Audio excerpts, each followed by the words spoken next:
Bonjour, bienvenue sur Swiss Football Review pour une toute nouvelle vidéo. Aujourd'hui, on va parler du match qui a opposé la Suisse et le Danemark, le premier match depuis l'Euro, depuis la belle épopée de la Nati durant cette compétition.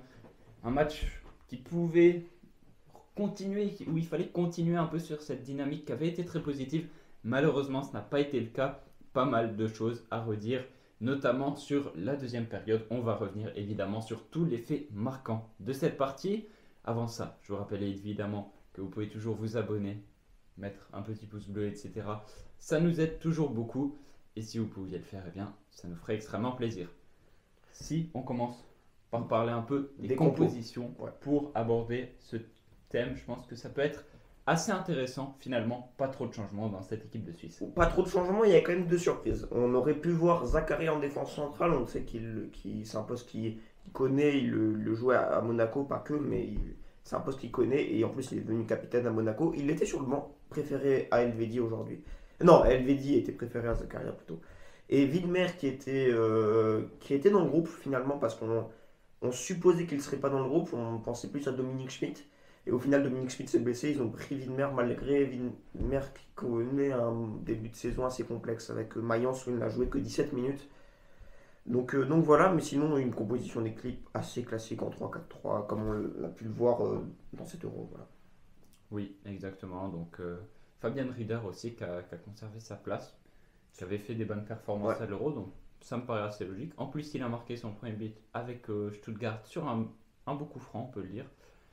Et puis voilà, Gregor Kobel aussi, il faut lui donner une petite mention, qui disputait son premier match en tant que gardien c'est numéro ça. un dans les cages de l'équipe de Suisse. Mais finalement, une composition assez normale de Murat Yakin qui nous a pas fait de folie comme il a pu le faire des fois par le passé, entre guillemets. Mhm. Première mi-temps assez serrée, assez pas très emballante spécialement. Je sais pas si tu partages mon avis. Oui et non, dans le sens où. Enfin, oui, c'était serré parce qu'il n'y avait aucune équipe qui dominait outrageusement, mais j'ai trouvé le Danemark plus incisif offensivement. Ils ont une plus grosse action, la parade de Kobel qui était très belle d'ailleurs, Oui, c'est vrai. mais je trouve que Mbolo n'a pas été assez trouvé. Et je pense que c'est dû aussi à une très bonne solidité de ce trio défensif Henderson, Westergaard et Nelson. Et je les ai trouvés très bons. C'était vraiment des très bons éléments de ce Danemark lors de ce match. Je les ai trouvés très bons. Ils ont réussi à bien museler Mbolo et Vargas et Rieder, qui ont été très peu trouvés. On sait qu'Mbolo aime bien avoir le ballon dans les pieds, surtout face à des colosses comme Anderson, Vestergaard et Nelson. Vaut mieux le trouver dans les pieds, pas dans les airs, parce que c'est vite perdu. Et au final, ils ont peu été trouvés. On peut voir même les stats. Hein. Je crois qu'il n'y a que 5 tirs pour l'équipe de Suisse, un cadré. Euh, je crois que le seul tir cadré, c'est une tête de Widmer, pour être honnête. Donc ça fait pas beaucoup dans, Ouais, le- je dans crois le que match. c'est ça. Donc voilà, c'est pour moi Danemark même en première période a été meilleur offensivement que la Suisse, mais bon, ne dominait pas outrageusement, c'était encore correct. Voilà, Ouais, en première mi-temps, finalement, une Suisse assez peu inspirée offensivement, mais quand même relativement solide. c'est ça, Défensivement, un peu dans la lignée, ce qu'on avait vu par exemple en match amical avant l'Euro. c'est ça. Notamment contre le Danemark, hein, justement, il y avait eu un match qui s'était soldé sur un 0-0. On partait à peu près sur des bases assez similaires. Donc on peut passer aussi sur la deuxième période qui a été bien plus animée et on aura bien plus de choses à dire. Je pense qu'on sera d'accord là-dessus et même très tôt dans cette deuxième période. Ouais. Nico Elvedi qui est expulsé. Alors Nico Elvedi qui, ouais, voilà, alors on va dire qu'il fait faute. Ça porte à débat évidemment, donc on va revenir là-dessus. Contre cette équipe du Danemark, un joueur qui partait seul au but. Oui et non. Voilà, je pense que vous n'avez pas pu rater l'action. C'est assez particulier. L'arbitre qui tout d'abord siffle, donne la faute. Même penalty. Mais moi je pense que ce qui est discutable et qui donne un jaune à Elvedi, ce qui est discutable c'est juste la faute en elle-même. Est-ce que vraiment il y a faute de Elvedi? Je suis pas convaincu non plus. En fait, ce qu'il faut expliquer, c'est que il a, je pense qu'il était dans le doute l'arbitre parce qu'il a sifflé penalty alors qu'on a bien vu que la faute était en dehors des 16 mètres.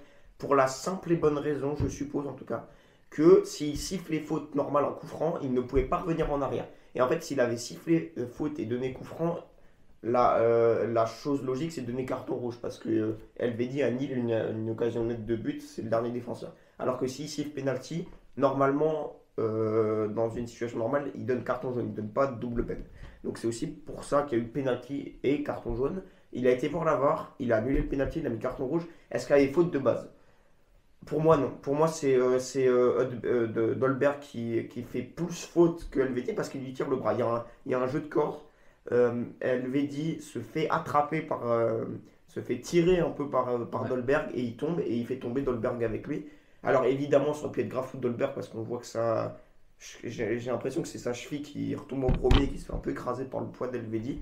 En tout cas, Dolberg va bien, tant mieux pour lui, mais ça change quand même un peu la nature de ce match parce qu'au final, euh, l'arbitre met rouge et pour moi, c'est pas légitime parce qu'il aurait pas dû même avoir de. Il aurait pas dû faire. Il aurait pas dû faute en fait, il aurait pas dû avoir faute. Pour moi, le jeu aurait dû continuer parce que les deux font faute un peu mutuellement. J'ai l'impression que Dolberg fait Ouais. autant faute que Helvedi, quoi. Donc voilà, ça c'est une erreur d'arbitrage, mais j'ai quand même l'impression que cette VAR fait que les arbitres sont obligés de plus d'aller voir le règlement plus que faire du cas par cas. Je préfère que les arbitres fassent du cas par cas et se disent là, il y a plus faute de l'attaquant, donc je ne vais pas mettre faute que oui, il y a annulement d'une occasion nette de but, donc carton rouge pour le défenseur. Donc j'ai l'impression qu'il a plus lu le règlement que, que regarder l'action en tant que telle, donc c'est un peu dommage. Ouais, bah, bon, moi je pense que l'analyse qu'on peut faire de ça, c'est que voilà, il siffle la faute. À partir de là, bon, bah, voilà, il siffle la faute. On se rend assez vite compte qu'il n'y a pas de penalty. Oui, Donc, à partir du moment où tu siffles la faute, bah, tu es obligé de donner rouge. Et oui, alors oui, là, c'est bah, ça. justement, il va voir la VAR. Et la VAR, j'ai trouvé les images franchement pas terribles, hein. Non. On voit que la fin de l'action, on voit Dolberg tomber. Ça donne envie de donner la faute, évidemment. Et donc, par conséquent, obligatoirement le carton rouge, hein, c'est Oui. logique. Si on donne faute, on doit donner rouge. Mais il aurait presque fallu finalement annuler le jaune et dire bon, bah voilà, il y a. Je pense pas qu'il pouvait juste laisser le jaune, hein. Il me semble qu'il aurait dû soit considérer qu'il n'y avait pas faute, soit. Soit donner rouge, quoi. Ouais, donc parce que si faute, c'est forcément rouge. Ouais. Et puis au final, voilà, je crois qu'en plus il a dit que les images, après le match, il a dit que les images n'étaient pas terribles non plus, l'arbitre. Mais c'est ça le problème, c'est Et qu'il puis, sait que les images sont pas terribles, mais il donne quand même rouge. J'ai quand même l'impression que ouais, non, mais après coup, il a pu voir, je pense, l'entièreté de l'action, ouais, il a pu peut-être, se rendre peut-être, compte c'est que vrai, c'est c'était pas c'est terrible. vrai, c'est vrai. Mais donc ouais, c'est assez frustrant là de prendre ce rouge comme ça. Mais voilà, bon, Helvedi qui sort, la Suisse qui derrière doit défendre, qui recule clairement, C'est ça, inévitablement. Déjà que offensivement c'était pas incroyable comme on l'a dit tout à l'heure. c'est ça. Mais et donc le Danemark qui pousse et finalement qui sera récompensé. Ouais, qui sera récompensé. Et là, il y a encore à débat qui sera récompensé. Et bah, au final, la Suisse a dû défendre déjà qu'ils devaient défendre à 9 si on compte pas le gardien. Là, ils étaient à 8 parce qu'il y avait, bon, Mbolo, on va dire qu'il compte, mais il compte pas des masses parce qu'au final, il est plus attaquant, donc il est plus devant. Malgré que l'attaquant, c'est quand même le premier défenseur. Là, il était par terre. On ne sait pas s'il y avait eu faute, mais en tout cas, Mbolo était au sol et le ballon n'a pas été mis dehors par les Danois. Et il y a eu but du coup de Dorgu, si je ne me trompe pas, Ouais. pour sa première sélection, bravo à lui. Ça fait quand même débat. Alors, je vais te donner mon avis parce que c'est une situation, un débat. On était d'accord du coup pour Helvedi. Je ne sais pas si on sera d'accord pour ce cas-là. Pour moi, même si ce n'est pas dans le règlement, c'est tellement une règle maintenant quasiment de fair play de quand il y a un joueur adverse à terre, on laisse le ballon sortir, on s'occupe de l'adversaire, on va voir s'il va bien et on reprend l'action après. Que au final, j'ai pas tellement trouvé ça tellement fair play de la part des Danois. Soit, ils ont le droit, c'est leur choix. Ce qui est aussi inacceptable, c'est au final la mauvaise gestion des émotions des Suisses qui au final donne en conséquence ce carton rouge de Xhaka qui vient quelques minutes après donner un tampon à Huberg. Bref, c'est aussi une mauvaise gestion des émotions qui n'est pas acceptable dans un match de foot. Mais ça part quand même, je trouve, d'un manque de fair play des Danois. Au final, c'est eux et leur conscience, parce qu'ils ont totalement le droit de faire ça. C'est pas une règle qui est réglementée. C'est pas une règle qui est dans le règlement. Donc voilà, moi j'ai trouvé ça encore plus frustrant encore pour les Suisses. Mais bon, c'est aussi ça un match de foot, c'est aussi des fois des petites injustices et il faut savoir gérer les émotions. Et malheureusement, ça a été très mal géré par les Suisses parce qu'il y a eu une petite friction directe après le but de Dorgu et ce tampon de Xhaka. Ouais, ben, comme tu l'as dit, le Danemark en soi n'est pas obligé de sortir la balle. Effectivement, c'était pas forcément le plus fair-play. Maintenant, ben, faut s'adapter et tu vois qu'ils sortent pas la balle. On a vu aussi la Suisse pas mal le réclamer, peut-être pas s'arrêter de jouer, mais avoir un petit temps de. Xhaka, il a quasiment s'arrêté de jouer. Ouais, Si voilà, on voit les actions. c'est sûr que Xhaka, en l'occurrence, c'est celui qui a été le plus actif dans cette réclamation. Concernant Mbolo, il aurait fallu dire bon, ok, on voit qu'il s'arrête pas, On joue, on ouais. reste dedans, on reste compact, etc. Peut-être il y avait peut-être un peu mieux à faire aussi du côté suisse. Je pense que voilà, il faut aussi prendre ses responsabilités entre guillemets. Ouais, je suis d'accord. Et puis derrière, bon, il y a ce but, il y a de l'énervement, il y a de la friction justement qui découle de cette frustration qui a déjà commencé un peu sur l'action précédente. Et puis après, bon, bah voilà, là, il y a ce qui se passe après avec ce carton rouge de Granit Xhaka, c'est inacceptable. Et Dieu sait que j'aime Granit Xhaka en tant que joueur, quel fantastique joueur, et même en tant que leader dans une équipe. Mais là, aujourd'hui, ce qu'il a fait, ben voilà, et aujourd'hui, bon, hier, Ouais. au moment où on enregistre, mais il a Non, pas. avant-hier. Ouais, même avant-hier, c'est vrai. On est le matin du samedi, mais quand même avant-hier. Il a pas géré ses émotions et c'est pas normal. On voit qu'il y avait vraiment, il voulait juste mettre son tacle à Hubert après l'échauffourée d'avant. Voilà, je peux comprendre qu'il y ait de la frustration. Maintenant, c'est clairement pas la bonne méthode pour réagir. Ça, je pense qu'on sera tous d'accord là-dessus. Et, et ouais, c'est frustrant. D'autant plus que une minute avant, il va dire à Mbolo de se calmer, etc. Pour pas s'énerver. Après ça, Juste on derrière, se pose même la question s'il n'a pas dit à Mbolo, je préfère que ce soit moi qui prenne le rouge que toi. On sait pas ce qui a été dit. Je me pose quand même une question. Est-ce que, en connaissant le tempérament de Xhaka et on sait qu'il peut vite être sur les nerfs, est-ce que Yakin n'aurait pas dû le sortir aussi? Ah, mais bon, c'est une question, hein, mais après, je sais que Olivier Dominique pour la RTS lui a posé cette question, posé la question à Yakin en interview. Yakin lui a répondu que c'est un élément tellement important qu'il n'a même pas eu la présence d'esprit de le faire sortir parce que il est tellement important, surtout à 10 contre 11. Ouais. Il peut tellement servir qu'au final, c'est aussi logique de ne pas le sortir. Donc, ça se joue à des détails de toute façon. Donc. Ouais, du coup, pour la vision globale de ce match, c'est sûr.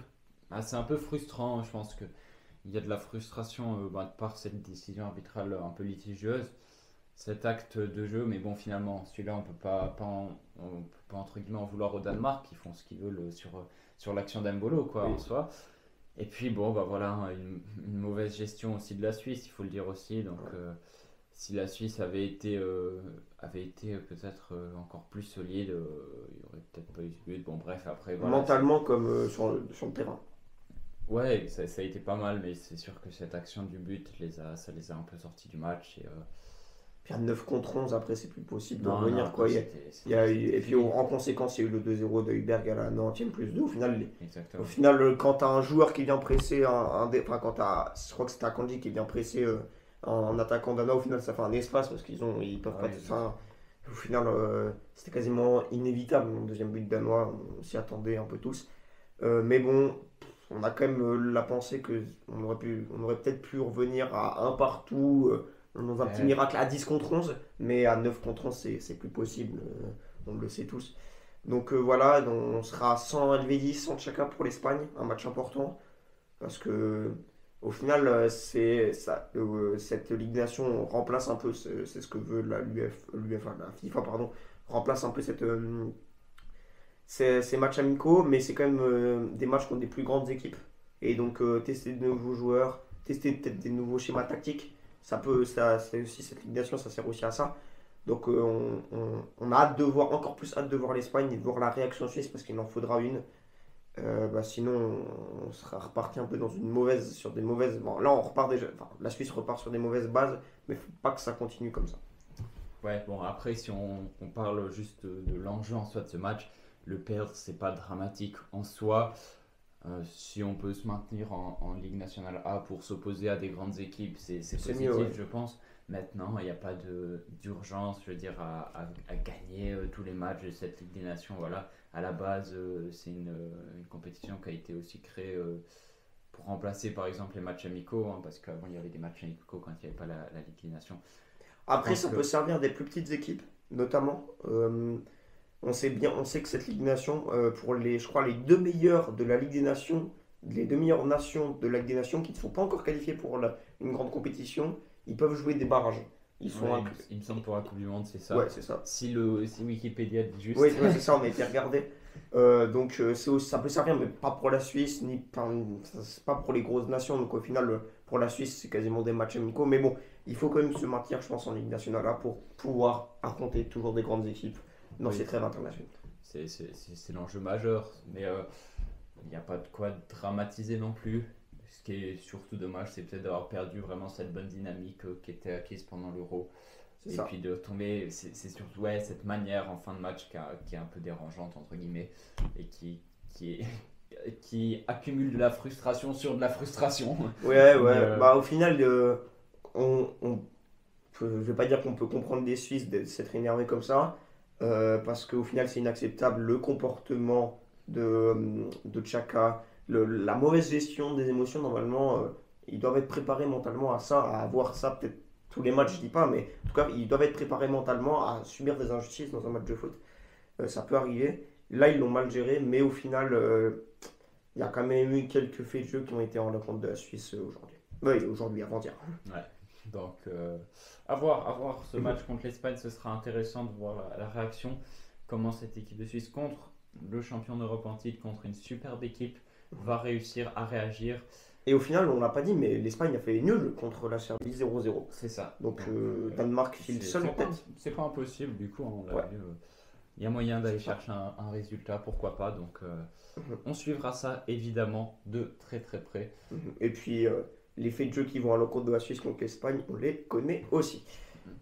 Mais donc, non, mais je rigole, je veux pas faire l'oiseau de mauvais augure. Il y aura rien de tout ça en espérant que ça va être une belle fête du football et un beau match. C'est ça. Bon, merci de nous avoir écoutés. Mhm. Et puis, on peut se dire à très bientôt sur Swiss Football Review, certainement pour parler encore une fois de l'équipe de Suisse. C'est ça. Allez, ciao ciao! Allez, ciao ciao.